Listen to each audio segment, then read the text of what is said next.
Bom dia a todos, meu nome é Jacilene, eu trabalho em um serviço que atende crianças e adolescentes vítimas de violência doméstica, que se chama SPVV, um serviço de proteção social de crianças e adolescentes vítimas de violência, aqui na cidade de São Paulo, através de uma lei municipal. Hoje eu vim falar um pouquinho sobre o que é violência doméstica contra criança e adolescente, né? E qual que é a diferença das demais violências? Quando a gente fala de violência doméstica, nós estamos nos referindo ao autor da violência e não o local onde essa violência ocorre. Então, violência doméstica contra criança e adolescente é realizada, independente do local, é realizada por as pessoas que deveriam cuidar e proteger essa criança, é quem viola seus direitos, quem pratica a violência. Na Lei 13.431 de 2017, ela vem categorizar quais são os tipos de violência doméstica contra criança e adolescente. E, dentre outras, ela vai falar um pouquinho sobre a violência física.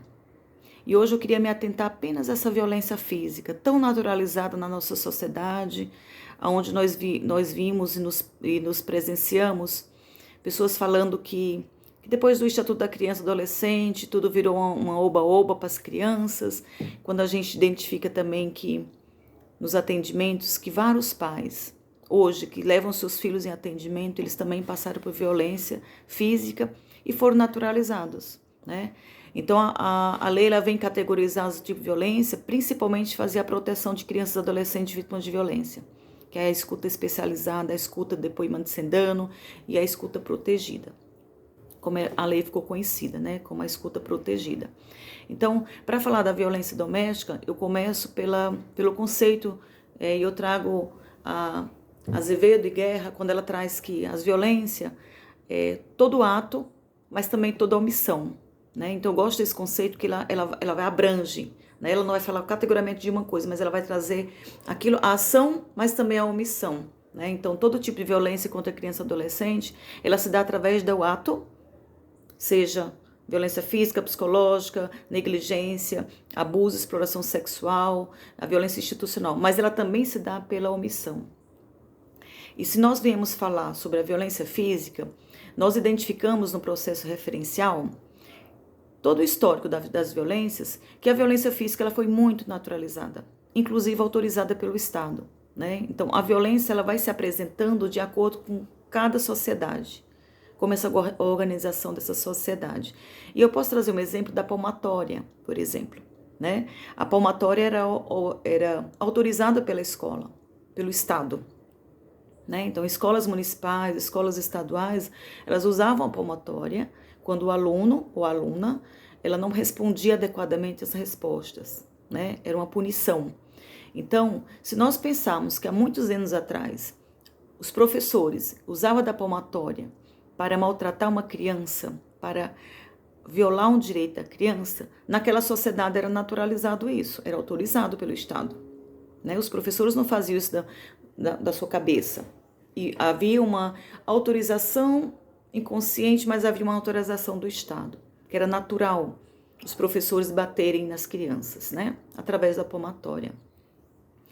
Então, isso vai demonstrando que cada violência, a sociedade apresentada, ela vai acolher, ela vai perpetuar ou ela vai sanar, ela vai quebrar esse ciclo, né?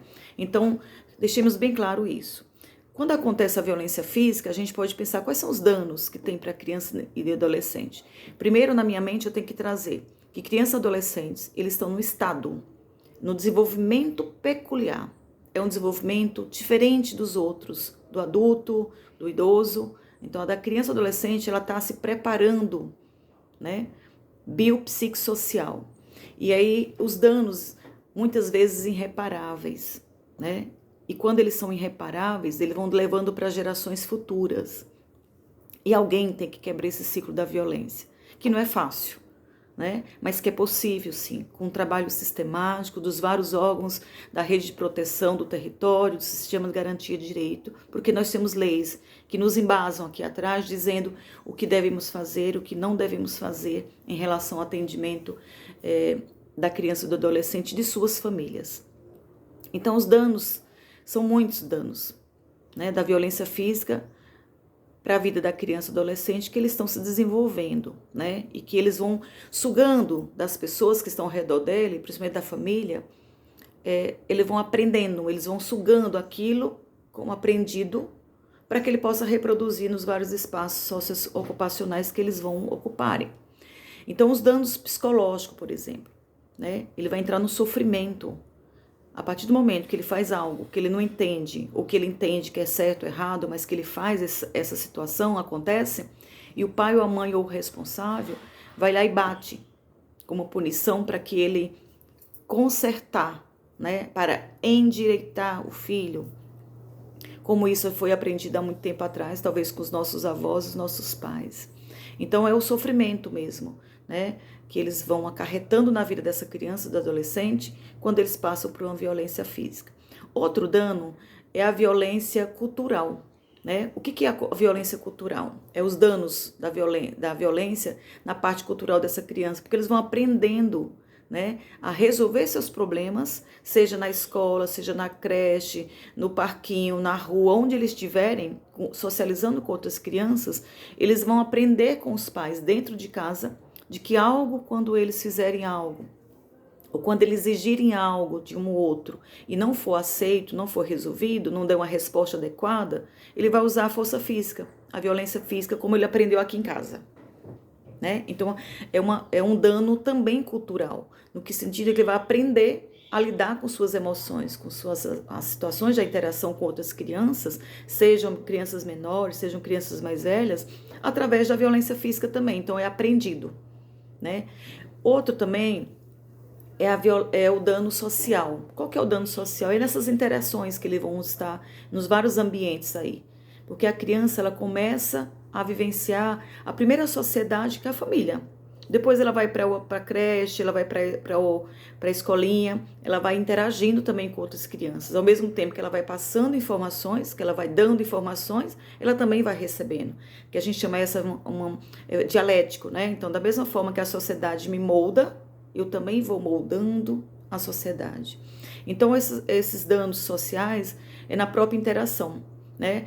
Por conta dessa violência aprendida e que ele vai reproduzir, essa criança vai continuar sendo violentada, violada seus direitos. Por quê? Porque ninguém vai querer ficar próximo dela. Ela vai ser uma criança problema, né? Todo mundo vai ter problema com ela porque vai ser agressiva, vai começar a rotular ela de algumas situações de meninos mal educados, menino pervertivo, menino briguento, agressivo. Então há um isolamento aí dessa criança quando ela começa a reproduzir a violência física nos vários espaços, porque ela não vai aprender outra forma, porque a referência que ela teve foi pai e mãe ou o responsável lá na interação, que a única interação que ela teve com essa pessoa foi através da violência física. Outro dano comportamental, né, que ela se torna uma agressiva, porque a todo momento ela não vai saber lidar com outra situação, a não ser através da violência física, e esse comportamento ele vai se desenvolvendo a cada vez mais nos vários espaços que eles estiverem. Se a gente pensar que também é uma referência aprendida da criança e adolescente, seja com pai, mãe, responsáveis, no sentido da figura. Vamos imaginar que eu sou um menino que apanho em casa. Então, sem perceber, a mãe ou o pai, aquele autor da violência, ele também está ensinando sobre gênero. No sentido de que a criança que passa por uma violência, se é o pai que bate, ele vai reproduzir isso em outros espaços, como já foi falado. Mas ele também vai reproduzir os papéis, né? Ele vai também começar a compreender e aprender o que é o homem nessa sociedade, o que é a mulher. Qual o papel do homem? Geralmente é bater. Qual que é a da mulher? Submissa. Quando a gente pensa também da violência, eu vou fazer um pequeno observação aqui da violência testemunhal. Quando a gente fala sobre a violência testemunhal, é aquela violência que a criança não praticam com a criança, mas ela está presenciando, ela está testemunhando pai e mãe brigar, por exemplo. Ela também está aprendendo sobre a perspectiva de gênero.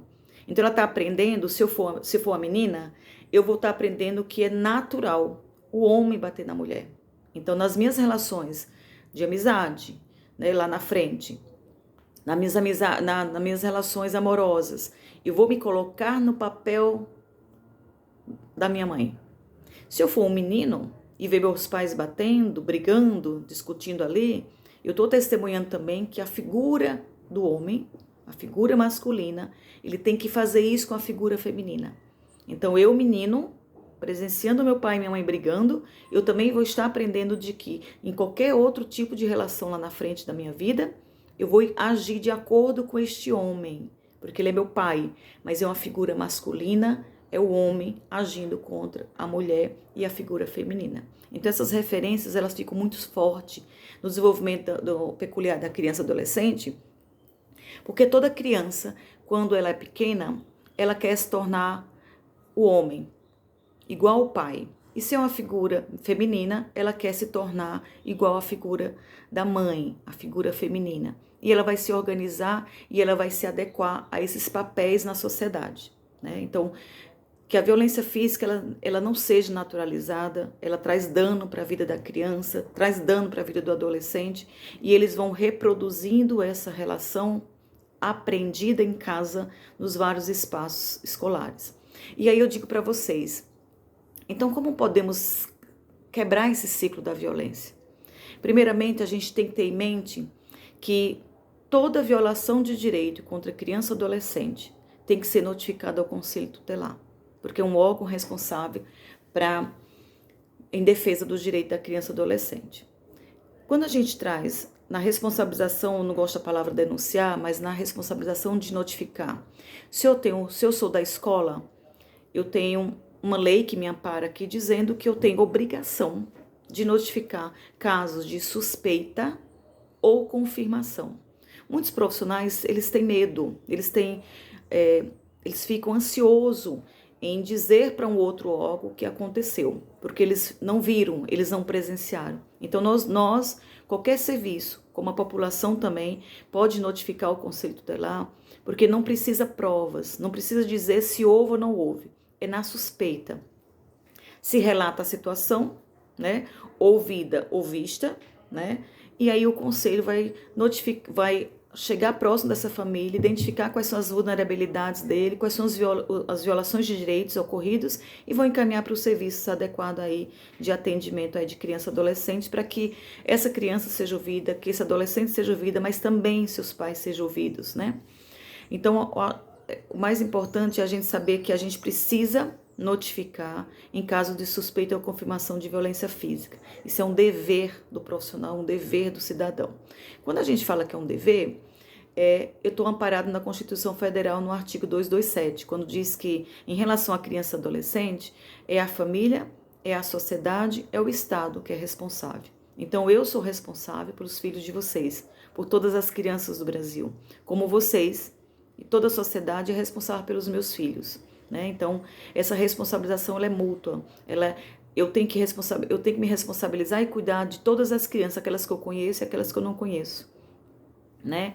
Como também precisamos falar sobre a violência física nos vários espaços, que a criança ou adolescente participe e também que as famílias e os adultos participem também. Então, seja no SASF, no CREAS, no CRAS, nas UBS, nas escolas, primordial. A escola precisa falar sobre os tipos de violências domésticas, porque é um ambiente, é um celeiro onde tudo acontece. Então, as crianças e adolescentes, elas têm que ser informadas. Eu só sei o que é violência se alguém me falar o que é violência. Muitas crianças, eu trabalho em SPVV há 9 anos, muitas crianças quando chegam no SPVV, quando a gente vai falando sobre os tipos de violências, ele fala, isso acontece comigo, mas eu não sabia que era violência. Então, como é que eu vou proteger, fazer a proteção e a prevenção de violências quando eu falo sobre o tema? Então, a violência física, ela não pode ser naturalizada. Ela deixa danos na vida da criança, do adolescente, e ela vai reproduzir isso sistematicamente nas várias relações dela. Seja na relação social, na educação, no trabalho, onde ela for. Então, se nós não queremos uma sociedade lá na frente que não viole os direitos de criança e adolescente, que não use as violências contra crianças e adolescentes, a gente precisa preparar, informar e dar conhecimento para as crianças e adolescentes para que eles não se tornem adultos abusivos. Um beijo e muito obrigada.